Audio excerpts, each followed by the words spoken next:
আরে ভাই, এটা কি করছো তুমি? দেখতে পাচ্ছ না এই বাচ্চাকে নদীতে ফেলছি? বাচ্চাকে নদীতে কেন ফেলছো? সব জায়গায় গিয়ে মানত করেছি, তারপরেও মেয়ে হয়েছে। ফেলবো না তো আর কি করব? ওকে নদীতে ফেলার থেকে ভালো আমাকে দিয়ে দাও, আমি ওকে মানুষ করব। এই নাও। আর ওকে কোনোদিনও আমার সামনে নিয়ে আসবে না। এটা কার বাচ্চা? মেয়ে হয়েছিল বলে ওর বাবা ওকে নদীতে ফেলছিল, তাই আমি নিয়ে এসেছি। রুস্তম, তুমি তো জানো আমাদের পরিস্থিতি। একটা বাচ্চা মানুষ করা তো মুখের কথা নয়। ওর অনেক খরচ আছে। ঠিক একটা ব্যবস্থা হয়ে যাবে। ওকে একটু ধরো। হ্যাঁ উকিল সাহেব।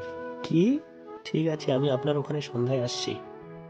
যে জমিটার 5 বছর ধরে কেস চলছিল, ওইটা কোর্ট আমাদের পক্ষে রায় দিয়েছে। এখন থেকে ওই জমিটা আমাদের। ঠিকই বলেছে কেউ, মেয়েরা তো বাড়ির লক্ষ্মী হয়। আমরা ওকে খুব ভালোভাবে মানুষ করব। কখনো বুঝতে দেব না যে ও আমাদের সন্তান নয়।